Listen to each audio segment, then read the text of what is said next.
Hello everyone. Champions कर का online platform आप सभी का हार्दिक हार्दिक अभिनंदन करता है। आज हम रोजगार निर्माण की नेक्स्ट सीरीज लाए हैं, जहां हम सिलसिलेवार तरीके से एक हफ्ते का घटनाक्रम तेजी से इसको जानेंगे और कैसे हमारे लिए मुख्य परीक्षा, कैसे हमारे प्रीलिम्स के लिए और इंटरव्यू के लिए कितना इंपॉर्टेंट जो घटनाक्रम है हमारे लिए कितना यूजफुल हो सकता है, उसको हम सिलसिलेवार तरीके से आज डिस्कस करते हैं। चलिए सबसे पहले देख लेते हैं माननीय मुख्यमंत्री जी।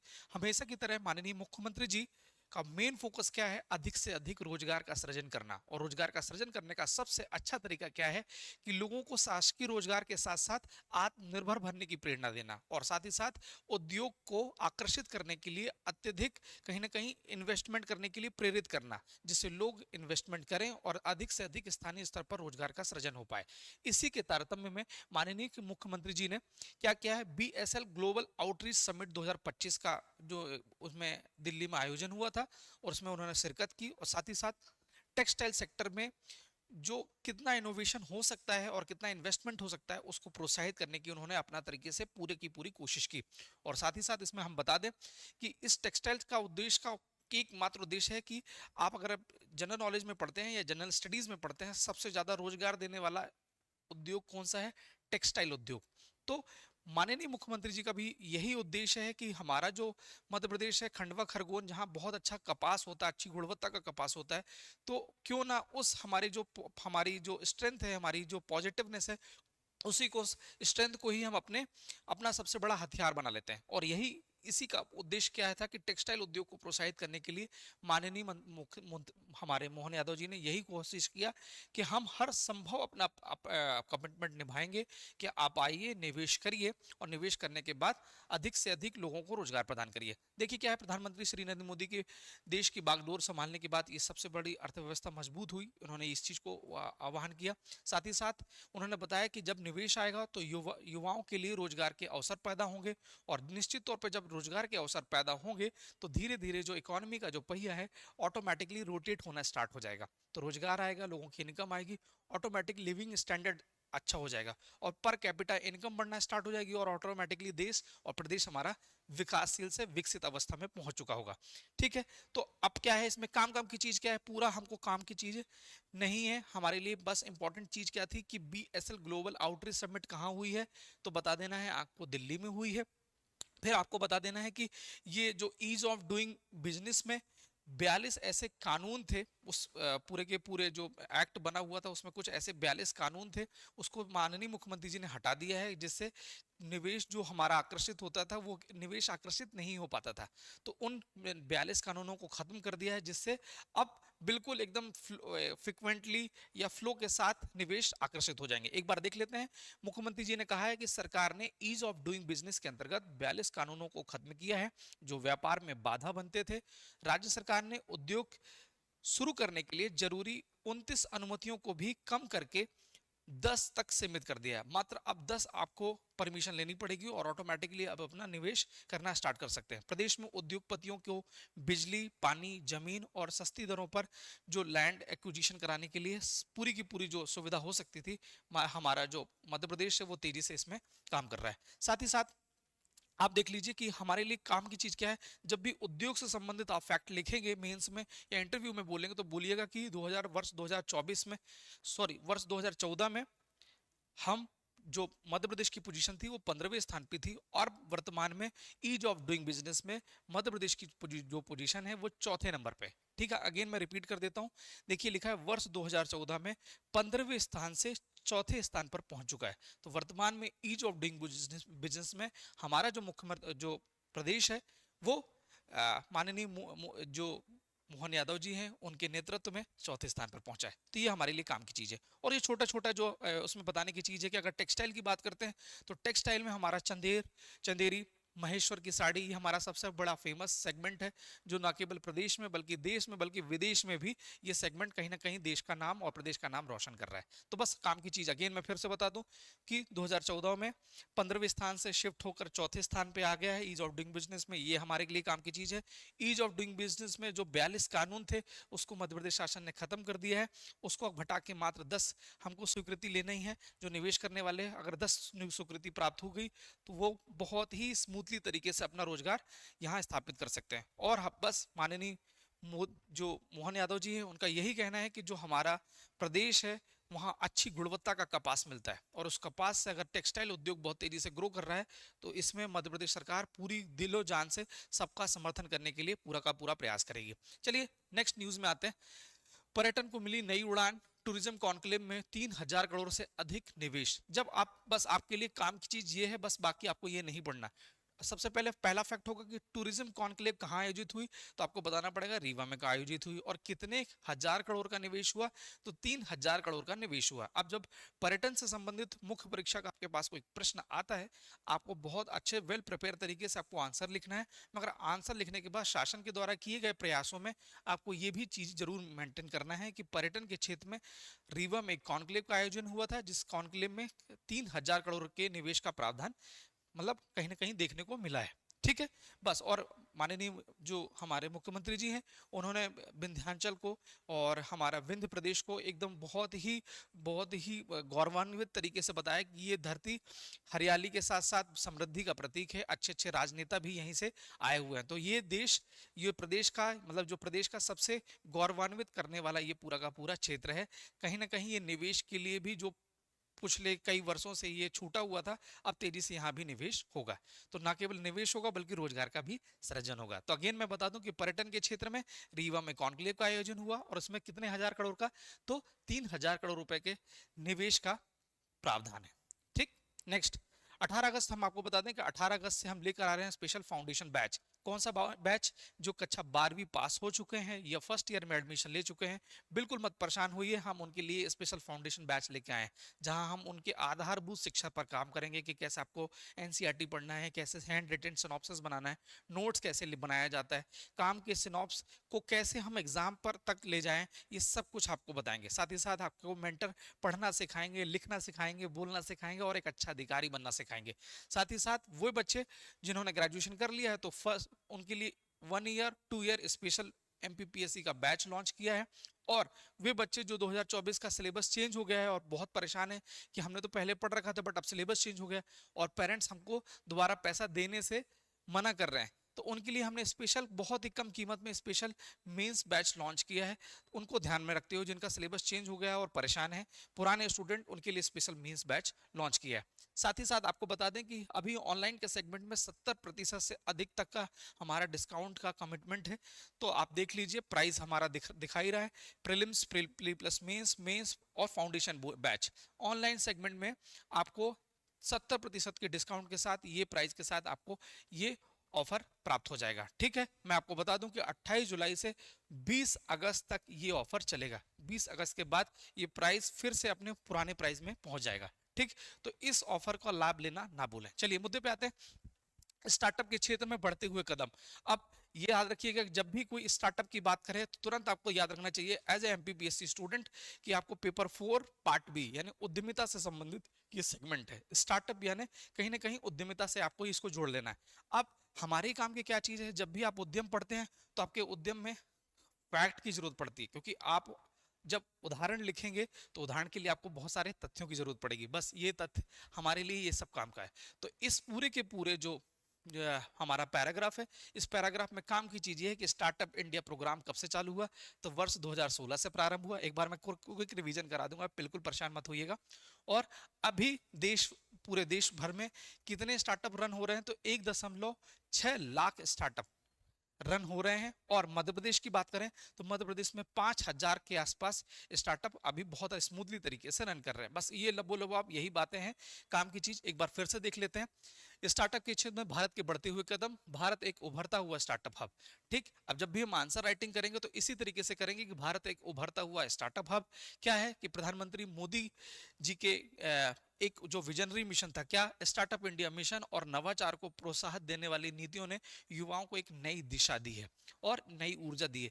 आप इंदौर भी देखिएगा कि स्टार्टअप के जो क्षेत्र में इंदौर हमारा बहुत तेजी से आगे बढ़ रहा है। स्टार्टअप की बात कर रहे हैं तो चाय सुट्टा बार हो गया, एमबीए चाय वाला हो गया, ये छोटे छोटे जो है ब्लिंकिट हो गई, ये क्या है, नए नए स्टार्टअप्स हैं। जोमेटो, स्विगी स्टार्टअप्स हैं जो ना केवल अपने उन्होंने आत्मनिर्भर भी हुए, बल्कि आत्मनिर्भर होने के साथ साथ कई लोगों को उन्होंने रोजगार प्रदान किया। सोचिए ब्लिंकिट एक इतनी कितना शानदार कॉन्सेप्ट था कि 10 मिनट के अंदर ग्रोसरी आपके घर तक डोर स्टेप तक पहुंच जाएगी। कितना शानदार कि बस आपके नियर बाय जो भी उनका एक हब होगा, हब में आप यहाँ से ऑर्डर करेंगे, 10 सेकंड के अंदर वो पूरा पैकिंग करते हैं और अपने जो उनके डिलीवरी बॉय है उनको वो देते हैं और 10 मिनट के अंदर अंदर आपको चीजें वो प्रोवाइड कर देता है। कितना बेहतरीन कॉन्सेप्ट है। अब उनको बैंगलोर से बैठी हुई कंपनी आपको स्थानीय स्तर पर रोजगार दे रही है, आपको सर्विस दे रही है, और जो एक्स्ट्रा लोग काम कर रहे हैं कहीं ना कहीं उनकी जेब में भी पैसा जा रहा है। बस यही तो है स्टार्टअप है कि आपको अर्न करना है, लर्न करना है और कुछ ना कुछ मार्केट में लोगों को रोजगार भी प्रदान करना है। बस यही उद्देश्य था।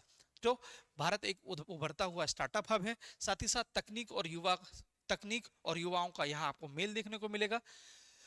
युवाओं के विचारों को तकनीक से जोड़कर नवाचार आधारित उद्यमिता को नई उड़ान दी है। बिल्कुल सही है, तकनीक प्लस नवाचार। तकनीक कैसी कि भैया आपके पास मोबाइल था, मोबाइल आपके पास एप्लीकेशन थी, नवाचार क्या कर दिया उन्होंने, बोला कि एक काम करते हैं कि जो ग्रोसरी व्यक्ति झोला लेके शॉप तक जाता था, 1 घंटे 2 घंटे बर्बाद करता था या कहीं मॉल जाता था, तो क्यों ना हम उनके पास आ जाते हैं।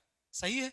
तो लोग क्या कर रहे हैं अब, लोगों के पास पैसे की इशू नहीं है, उनके पास टाइम का इशू है कि वो जाने आने का टाइम नहीं वेस्ट करना चाहते। क्या किया, नियर बाय जो भी आपके पास शॉपकीपर होगा वहां तक ऑर्डर पहुंच जाता है और 10 मिनट के अंदर आपके पास ग्रोसरी आ जाती है। आपके पास तेल नहीं है, आपको आपको लग रहा है कि आटा खत्म हो गया, आटा 10 मिनट के अंदर आ जाएगा। कितना बढ़िया तरीका, तकनीकी प्लस इनोवेशन, नया तरीका, नवाचार, कि अब आपको झोला लेके जाने की जरूरत नहीं है। झोला घर पे रखिए, आपके पास पैक होके झोला आएगा। सब्जी चाहिए, टमाटर चाहिए, टमाटर, भिंडी, लौकी, जो आपको ऑर्डर करना है बढ़िया आप घर में बैठे ऑर्डर करिए और फ्रेश मटेरियल आपको आपके घर तक मिल जाएगा। यही है नवाचार। ठीक है। तो जब भी हम पेपर 4 पार्ट बी उद्यमिता वाले सेगमेंट में इस चीज को लिखेंगे तो ये भी आपको ये शब्दों का प्रयोग करना है। तेजी से वृद्धि, वर्ष 2016 में अभियान शुरू होने के बाद देश में स्टार्टअप की तेजी से संख्या में वृद्धि हुई। वर्तमान में 1.6 लाख से अधिक सक्रिय स्टार्टअप है। ठीक है। मेरा मानना है कि वे बच्चे जो YouTube पे ये वीडियो देख रहे हैं वो शार्क टैंक जरूर देखिए। शार्क टैंक में अनेक से बहुत अधिक से अधिक लोग आते हैं जो अपने नए इनोवेशन के थ्रू कुछ ना कुछ नया करने की कोशिश करते हैं। टी शर्ट बना के या कुछ ओवन बना के या कुछ तेल बनाकर, ठीक है, कुछ खाने का मटेरियल बना के, कुछ ना कुछ नया तरीका है, हेडफोन बनाकर, मतलब कुछ ना कुछ इनोवेशन के थ्रू अपना अच्छा करने की कोशिश कर रहे हैं। और आप मान के चलिए कि यही इनोवेशन एक दिन भारत को एक विकसित राष्ट्र की कगार पे पहुंचा देगा। ठीक है। फिर है प्रदेश का योगदान, तो राज्य में 5,000 से अधिक स्टार्टअप को जो स्वास्थ्य के क्षेत्र में, शिक्षा के क्षेत्र में, कृषि के क्षेत्र में, फिनटेक यानी फाइनेंशियल टेक्नोलॉजी की तरह, ई कॉमर्स, एआई, ड्रोन, हरित ऊर्जा के क्षेत्र से जुड़े हैं। ठीक। जब भी आप पेपर 4 पार्ट बी उद्यमिता वाला सेगमेंट की बात करेंगे तो मध्य प्रदेश का अगर कंट्रीब्यूशन जानने की कोशिश करेंगे, अगर लिखने की कोशिश करेंगे तो राज्य में 5,000 स्टार्टअप का जिक्र आपको करना है। साथ ही साथ रोजगार और अवसर, स्टार्टअप ने नए रोजगार और अवसरों का सृजन किया है। ठीक। लोगों को क्या हुआ कि लोग केवल ये सोचते थे कि शासकीय नौकरी करके ही नौकरी प्राप्त की जा सकती है या प्राइवेट नौकरी में कहीं 10 to 6 की जॉब करके नहीं। अब आप घर में बैठे हैं, घर से भी आप काम कर सकते हैं। सही है। आप एआई का यूज करके क्या कर रहे हैं, आप पोस्ट बना सकते हैं, लोगों की फ्रीलांसर बन के कुछ ना कुछ वीडियो बना सकते हैं, वीडियो एडिटिंग कर सकते हैं। अब आपके पास रोजगार की समस्या नहीं है। अब कोई इसका नहीं रोना रो सकता कि हमारे पास रोजगार नहीं। यूट्यूब के थ्रू स्किल प्राप्त करिए, एआई के नए नए अच्छे अच्छे से कोर्सेज कीजिए, बढ़िया एडिटिंग घर से करिए और बहुत सारा पैसा कमाइए। बहुत सारे यूट्यूबर देखो करोड़पति अरबपति बन चुके, क्यों, बस इनोवेशन का तड़का लगाया और काम बन गया उनका। ठीक है। फिर छोटे से बड़े स्तर तक कई स्टार्टअप केवल कॉलेज प्रोजेक्ट या नवाचार से शुरू होकर राष्ट्रीय एवं वैश्विक स्तर तक पहुंच चुके हैं। एमबीए चाय वाला ये बहुत बेसिक लेवल पे थे। चाय सुट्टा बार जो अभिनव दुबे जी हैं, हम कोशिश रहेगी कि एक बार हम अपने संस्थान बुलाएं और आप सभी से इनको इंट्रोड्यूस कराएं कि वो कॉलेज स्टूडेंट जिन्होंने एक छोटा सा एक नया कॉन्सेप्ट था कि क्यों ना हम नाम थोड़ा चाय सुट्टा बार अजीब सा दिख रहा है बट उनका कॉन्सेप्ट क्लियर है कि कुल्हड़ में चाय देंगे, अलग अलग फ्लेवर की चाय होगी और 10 से 15 रुपए में चाय पिलाएंगे। कॉन्सेप्ट एक और भी था, उसमें ये था कि हम देश की मिट्टी यानी कि कुम्हार से मिट्टी लेंगे तो उनको भी रोजगार प्राप्त हो जाएगा, उनकी भी अर्निंग होगी और हमारे पास पर्यावरण हितैषी हम अपनी चीजों को यूज करेंगे, जिससे वेस्ट जो है वो वेल्थ में कन्वर्ट हो जाए। ठीक, नया इनोवेशन है, लोगों को रोजगार भी मिल गया और पर्यावरण को भी हमने क्षति नहीं पहुंचाई। यही कॉन्सेप्ट है जो धीरे धीरे करके अभिनव को यानी चाय सुट्टा बार अब 125 आउटलेट ओपन हो चुके हैं। क्लियर है। अभी दुबई में इन्होंने नया आउटलेट ओपन किया, बस क्या है, नया इनोवेशन, कुछ नया करना है, रिस्क लेने की एबिलिटी, यही है स्टार्टअप कल्चर। ठीक है, इनोवेशन सेंटर की स्थापना तो हमारे केंद्र सरकार ने क्या किया, इनोवेशन कल्चर को डेवलप करने के लिए इनोवेशन सेंटर की स्थापना की है। मध्य प्रदेश में प्रमुख हब कौन कौन से हैं, तो भोपाल, इंदौर, ग्वालियर, जबलपुर में आईआईएम, एनआईटी और निजी विश्वविद्यालयों ने इनोवेशन हब बनाने की धीरे धीरे अब प्रयास चालू कर दिए। राज्य की नीति तो भैया सबसे इंपॉर्टेंट फैक्टर, जब भी कोई आपको प्रीलिम्स में पूछे कि भैया मध्य प्रदेश की नई इनोवेशन पॉलिसी क्या है, स्टार्टअप पॉलिसी क्या है, तो बताना है कि मध्य प्रदेश की स्टार्टअप पॉलिसी 2022 की है, 2022 की है। ठीक, 23 की नहीं। आपके पास कभी कभी क्वेश्चन आ जाएगा 22, 23, 24, 25, तो तुरंत आपको ठग से आंसर मारना है 22। क्लियर है गाइस। फिर वैश्विक पहचान, भारत आज दुनिया का तीसरा सबसे बड़ा स्टार्टअप हब बन चुका है। क्लियर है। तो आपको अगेन यूज करना है जब पेपर 4 पार्ट बी उद्यमिता वाले सेगमेंट में कि भारत कौन से नंबर का है, तो तीसरे नंबर का सबसे बड़ा इकोसिस्टम है स्टार्टअप का। क्लियर है। चलिए नेक्स्ट पॉइंट पे जाते हैं। लाडली बहनों के सम्मान का प्रतीक बना, क्या है, बहना और बेटियों के लिए सम्मान का प्रतीक बना लाडली बहना योजना। याद रखिए कि लोगों को यह लगता है कि वेस्टेज ऑफ मनी है लाडली बहना स्कीम, मगर शासन का मानना और हम सब का मानना है कि कहीं ना कहीं आर्थिक रूप से आत्मनिर्भर बनने का सबसे अच्छा तरीका है, जिससे माताओं और बहनों को कहीं ना कहीं आत्मसम्मान की प्राप्ति हुई है। उनको कहीं ना कहीं एक स्वाभिमान हुआ कि नहीं, हमारे पास कुछ रुपए आ रहे हैं जिससे हम कुछ ना कुछ निवेश कर सकते हैं अपनी बच्चियों के लिए, पढ़ाई के लिए, खान पान के लिए, पौष्टिक आहार के लिए, कुछ ना कुछ। अच्छा याद रखिए कि जब माँ के पास पैसा आता है तो उसको वेस्ट नहीं करती, वो कहीं ना कहीं ट्यूशन के रूप में, सैनिटरी पैड के रूप में, अच्छे बादाम खाने के लिए, पोषण युक्त आहार प्राप्त करने के लिए, अच्छे कपड़े खरीदने के लिए माँ इस तरीके से पैसा खर्च करती है। तो ये है तरीका अच्छा। लोगों को लगता है ये वेस्ट है, मगर शासन और हम सब का ये मानना ये है कि ये इन्वेस्टमेंट है जो डिविडेंड के रूप में वापस होगा। कहीं ना कहीं ये जब पैसा मार्केट में घूमेगा और यही 1500 करोड़ रुपए जो प्रतिमाह जो आता है मार्केट में, वो मध्य प्रदेश की कहीं ना कहीं अर्थव्यवस्था को भी रन करने का काम कर रहा है। ठीक है। तो बस अभी सतना में माननीय मोहन यादव जी ने ये अपनी किस्त जो है पेश की, साथ ही साथ रक्षाबंधन में 250 रुपए प्लस करके हमारी जो बहनें हैं उनको इन्होंने राशि समर्पित की है। ठीक है। तो बस आपको यही घूम फिर के बात आपको बताना है। और आपको बात बताते हैं कि वर्ष उन्होंने घोषणा की है कि वर्ष 2028 में जो राशि अभी 1250 रुपए पे की जा रही है, वो अब बढ़कर 3000 रुपए हम वर्ष 2028 में कर देंगे। ठीक। तो कहीं योजनाओं का अगर जिक्र करना होगा तो आप इसको जरूर जिक्र करिएगा। ठीक है। फिर है मध्य प्रदेश में फूलों के उत्पादन में अग्रणी बनने की ओर एक अग्रसर कदम। अब हमारे जो केंद्र सरकार है, केंद्र सरकार का मंशा यही है कि किसानों की आय को कैसे हम दुगना कर पाए। तो सबसे अच्छा तरीका क्या है कि जो ट्रेडिशनल खेती होती थी जिसमें गेहूं, चावल, सोयाबीन हम उगाते थे, उससे हट कर क्या कर रहे हैं, कैश क्रॉप करने की कोशिश कर रहे हैं कि भैया ऐसी हम क्रॉप प्रोड्यूस करें जो तेजी से पैसे में कन्वर्ट हो जाए। समझ रहे हैं। फूल भी बहुत उस तेजी से, जो फ्लोरिकल्चर है वो तेजी से बढ़ता हुआ एक नया एक इनोवेशन हो सकता है, किसानों के लिए उनकी आय बढ़ सकती है। देखते होंगे कि अब लोग क्या कर रहे हैं कि आर्टिफिशियल फूल की जगह जो हमारा नेचुरल फूल है उनका यूज कर रहे हैं घर को सजाने के लिए, शादी ब्याह में यूज करने के लिए, जिससे लोगों के पास पर डे की जो इनकम है वो हजारों से सीधे लाखों में पहुंच गई। ठीक, एक नजर देख लेते हैं। मध्य प्रदेश कृषि बाहुल्य प्रदेश है, इसलिए प्रदेश में ने फूलों के उत्पादन में देश में अलग पहचान बनाई है। प्रदेश में उद्यानिकी की कुल 27.71 लाख हेक्टेयर फूल उत्पादन की भागीदारी 42,978 हेक्टेयर है। ठीक है। अब घूम फिर के आपको मैं बात बता दूं कि यहाँ जो एक काम की शख्सियत थी जो आपको मैं बताने वाला हूं कि श्रीमती लक्ष्मीबाई कुशवाहा, आपको ये एग्जाम्पल मेंशन करना है। ठीक है। उद्यानिकी वाला सेगमेंट है तो आपको उद्यानिकी में बताना है कि उद्यानिकी के क्षेत्र में फ्लोरिकल्चर में फूल इसमें तेजी से 5,12,900 14 टन फूल का उत्पादन हो रहा है साल भर में, 5,12,914 टन का। सोचिए, कहीं ना कहीं इनकम का सबसे बड़ा स्रोत बनने जा रहा है। क्या हुआ, लक्ष्मीबाई जी की कहानी जान लीजिए कि श्रीमती लक्ष्मीबाई कुशवाहा ने धान, गेहूं और सोयाबीन की खेती को छोड़कर गुलाब, जरबेरा और गेंदे के फूल का उत्पादन उन्होंने चालू किया। और चालू करने का परिणाम स्वरूप क्या हुआ, हर महीने वो 3 से 4 लाख रुपए कमा रही हैं। ऐसे अनेक उदाहरण हैं जिससे कहीं ना कहीं किसानों की आय को दुगना करने का ये एक सबसे नायाब तरीका हो सकता है। तो घूम फिर के आपको बस यही आप बताने की बात थी। और साथ ही साथ बता दें कि ग्वालियर जिले में 13 करोड़ रुपए की लागत से हाईटेक फ्लोरिकल्चर नर्सरी विकसित की जा रही है। तो फ्लोरिकल्चर की नर्सरी कहाँ विकसित की जा रही है, प्रीलिम्स में अगर क्वेश्चन आता है तो आपको सीधे ठग से मार देना है ग्वालियर में। ठीक, मगर उद्यानिकी के संबंधित आपके पास अगर मेंस में क्वेश्चन आता है तो आपको बताना चाहिए कि वर्ष 2024-25 में 5,12,000 कितना 914 टन फूलों का उत्पादन हुआ है। और इस फूल के उत्पादन से कहीं ना कहीं जो कृषक है उसकी आय दुगनी हुई है। ठीक है, ठीक। और अब नेक्स्ट टॉपिक क्या आता है, एक नजर देख लेते हैं। प्रोफेसर उमा कांजीलाल इग्नू की पहली महिला कुलपति बनी। बस काम की चीज बस आपके लिए है, प्रीलिम्स में आपसे पूछा जाए कि इग्नू की पहली महिला कुलपति कौन बनी है, तो फिर से याद रखिएगा, इग्नू की पहली महिला कुलपति बनी है उमा कांजीलाल। बस आपको ज्यादा कुछ भी सोचने की जरूरत नहीं है, ये सब आपके काम की चीज नहीं है। बस हमारे लिए क्या है कि प्रीलिम्स का नियुक्ति वाला जो क्वेश्चन आता है, ठीक, वो कहीं ना कहीं इससे कनेक्टेड होगा। तो इग्नू की पहली महिला कुलपति के नाम है उमा कांजीलाल। अगेन, फ्रांस फिलिस्तीन को राष्ट्र के रूप में स्वीकृति प्रदान कर दी है फ्रांस ने।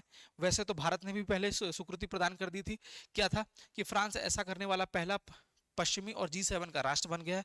भारत सहित 140 देश फिलिस्तीन को स्वतंत्र राष्ट्र के रूप में पहले ही मान्यता दे चुके हैं। ठीक है, फ्रांस के जो राष्ट्रपति एमेनुअल मैक्रोन, उन्होंने भी कहीं ना कहीं अपनी स्वीकृति प्रदान कर दी है कि अब हम फिलिस्तीन को एक राष्ट्र के रूप में स्वीकार करते हैं। ठीक, बस काम की चीज ये है कि भारत की पहली महिला विश्व शतरंज चैंपियन बनी दिव्या। दिव्या के बारे में जान लेते हैं, क्या है दिव्या मैडम। तो दिव्या देशमुख फिडे अंतरराष्ट्रीय जो एक विश्व कप चैंपियनशिप चल रही है, ठीक है, तो किसमें क्या है, आपको नाम यूज कर लेना है, बस याद रखना है दिव्या देशमुख फिडे महिला शतरंज विश्व कप का खिताब जीत गई हैं। अब क्या है, अगला फैक्ट आपके लिए काम की चीज वो है कि वो भारत की 88वें नंबर की ग्रैंड मास्टर बन गई है। 88 नंबर की ग्रैंड मास्टर बन चुकी हैं। इनका नाम क्या है, इनका नाम देख लो, दिव्या देशमुख। ठीक, पहली क्या है, पहली महिला विश्व शतरंज चैंपियन बनी है। अब ये जरूर आपके प्रीलिम्स के लिए आ सकता है, खेल से संबंधित है। तो दिव्या देशमुख शतरंज का याद रखना है कि विश्व शतरंज चैंपियनशिप जो है वो उन्होंने जीत ली। बस आपको लिए और कोई भी काम की चीज नहीं है, बस ये नाम इंपॉर्टेंट था। ठीक, दिव्या देशमुख। नेक्स्ट, हमारे माननीय मोदी जी का कहना है कि ऑपरेशन सिंदूर ने न केवल देश का शौर्य का प्रतीक बना, लोगों का क्या कहते हैं, आत्म गौरव का प्रतीक बना, साथ ही साथ कहीं ना कहीं रक्षा क्षेत्र में जो हमने अपनी इन्वेस्टमेंट कर रखी थी उससे हमने ये प्रूव कर लिया कि नहीं, हमारे जो रक्षा आयुध से रक्षा सामान थे वो कहीं ना कहीं एकदम बहुत सही है। और आपदा में अवसर के तौर पे इस चीज को भारत सरकार ने देखा कि जब भी कुछ चीजें खराब होती हैं तो खराब नहीं होती, कुछ अच्छा भी होती है। ब्रह्मोस मिसाइल हमने जो यूज किया, हमको अब ये समझ में आ चुका है कि नहीं, हमने जो चीजें प्लान की थी वो एकदम सही है, सटीक है। अब क्या हो रहा है कि जो अब हम लोग धीरे धीरे रक्षा के क्षेत्र में चीजों को पहले आयात करते थे, अब धीरे धीरे जब हमने इन चीजों को खुद आत्मनिर्भर होकर बनाने की कोशिश की और जब चीजें सफल हुए तो दूसरी कंट्री अब हमसे चीजों को क्या कर रहे हैं, डिमांड कर रहे हैं। तो ये रक्षा आयुध धीरे धीरे निर्यात होने की कगार पे है। तो ऑपरेशन सिंदूर ने क्या किया, एक्सपेरिमेंट करने की कोशिश की, इस एक्सपेरिमेंट में सफल हुए। तो ना केवल हमने पाकिस्तान को करारा तमाचा दिया, साथ ही साथ वो जितने हमने चीजें प्लानिंग की थी उसका बेटर यूटिलाइजेशन किया और पूरी दुनिया ने देखा कि ये काम की चीज है, हमको भी अपने रक्षा आयुध में शामिल करना है। तो बस मोदी जी का भी यही कहना था कि ऑपरेशन सिंदूर के दरमियान पहली बार जब आत्मनिर्भर भारत की तकनीक को दुनिया ने पहचाना, made in India drone, made in India missile ने पूरे पाकिस्तान के हथियारों की पोल खोल दी। घूम फिर के बस यही है कि कहीं ना कहीं इस जो ऑपरेशन ने भारत को जो परचम है ऊपर किया है। क्लियर है, बस आपके लिए काम की चीजें थे। फिर असंगठित क्षेत्र में कार्यरत लोगों को जोड़ने में जो अटल पेंशन योजना है उसमें बालाघाट पहली पोजीशन में। प्रीलिम्स में सीधे पेंशन क्वेश्चन आएगा, हो सकता है जो योजना से क्वेश्चन जो बनता है आपके पास, तो आपको जिक्र करना है अटल पेंशन योजना में मध्य प्रदेश में पहली पोजीशन कौन है, तो आपको बताना है कि बालाघाट देश में ना केवल प्रदेश में बल्कि देश में बालाघाट अटल पेंशन योजना में लोगों को जोड़ने में पहले स्थान पे आया। ठीक, अब अटल पेंशन योजना के बारे में थोड़ा सा जान लीजिए कि भैया सामाजिक सुरक्षा की एक योजना है। ठीक है गाइस, ये सामाजिक सामाजिक सुरक्षा की एक योजना है। असंगठित क्षेत्र के लोग जो काम करने वाले हैं इसमें जुड़ जाते हैं। ठीक है, कहीं ना कहीं उनको रिटायरमेंट के बाद एक निश्चित अमाउंट दिया जाता है शासन की तरफ से, तो इसमें ये जिक्र है। ठीक है, इसका जो लाभार्थी कौन कौन है, सबसे पहले जो एप्लीकेंट कौन कौन होंगे, तो 18 वर्ष से लेकर 40 वर्ष के लोग इसमें कुछ ना कुछ अपनी पहले इनिशियल लेवल पे राशि मिलाते हैं और वही राशि आगे चल के फिर आपको वापस मिलती है। ठीक, इसमें भारतीय नागरिक होना आवश्यक है। बस घूम फिर के आपको बात यही है कि एक सामाजिक सुरक्षा की एक योजना है। ठीक है, आपको बस यही ध्यान रखना है। और अटल पेंशन योजना के अमल में 10 अग्रणी जो प्रदेश थे, ओ सॉरी प्रदेश जिले, तो जिले में अपना जो बालाघाट है वो पहली पोजीशन पे। ठीक है, अटल पेंशन योजना के क्रियान्वयन में प्रदेश नंबर 1 पोजीशन पे है। योजना में नए लोगों को जोड़ना और पंजीयन के क्षेत्र में 10 टॉप 10 जो जिले थे उसमें बालाघाट पहली पोजीशन पे। बस आपको यही याद रखने की जरूरत है और कुछ भी ध्यान नहीं रखना। और अटल पेंशन योजना है तो धीरे से याद रखना है, सामाजिक सुरक्षा पेंशन स्कीम है ये।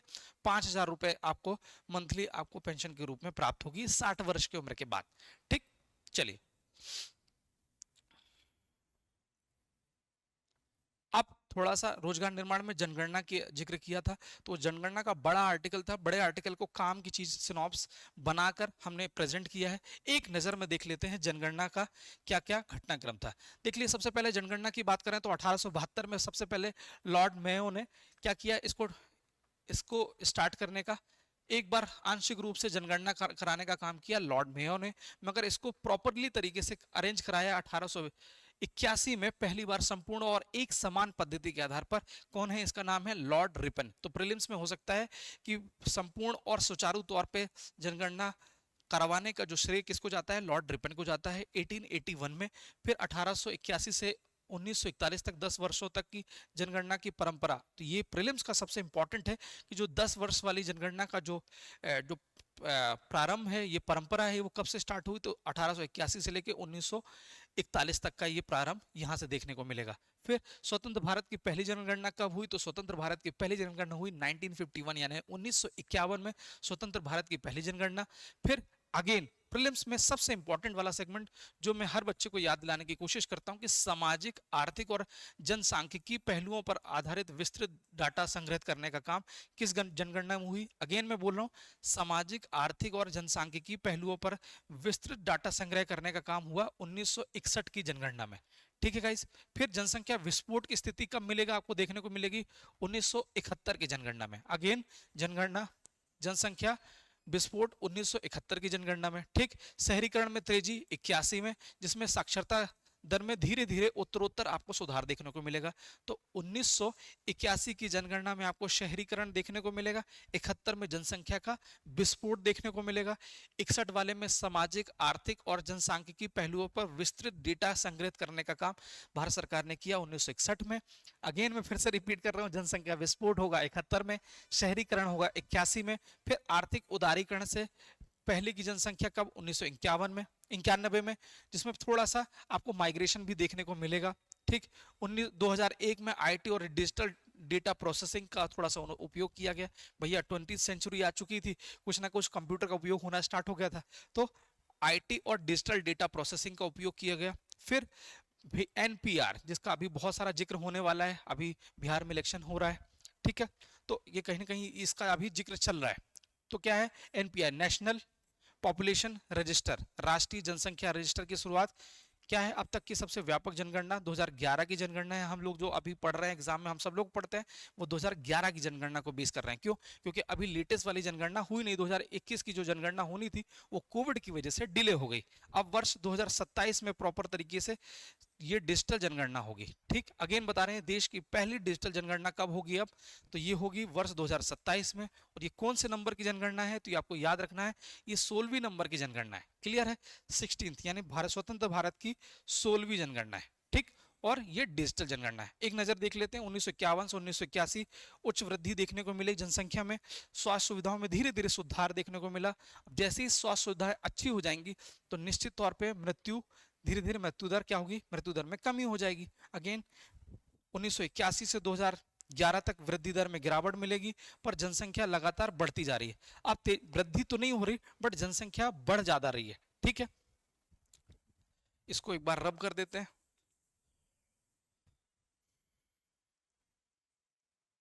फिर जनगणना के प्रमुख तथ्य देख लीजिए।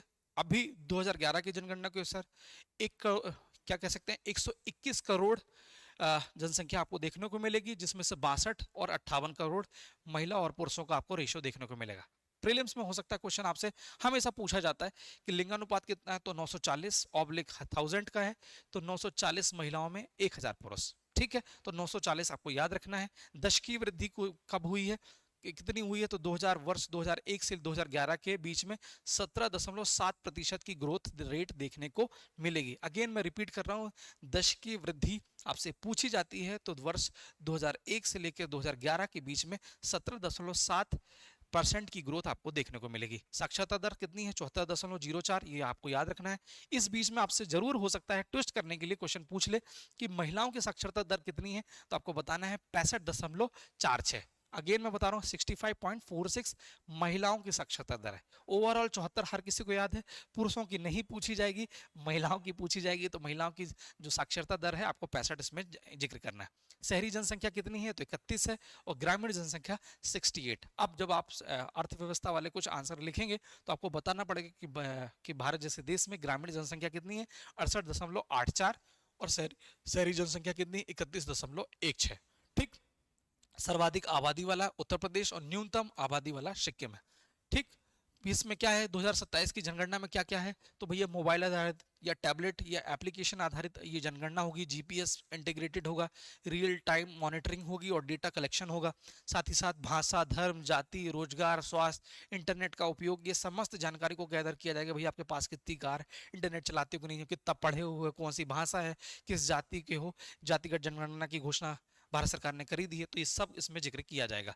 इसका महत्व क्या है, आखिर जनसंख्या का जो जनगणना क्यों की जाती है जनसंख्या की, तो भैया योजना के निर्माण करने के लिए, संसाधनों का आवंटन करने के लिए, कि भैया एक्चुअल में अब जनसंख्या कितनी हो गई उस हिसाब से हम संसाधनों का आवंटन करें।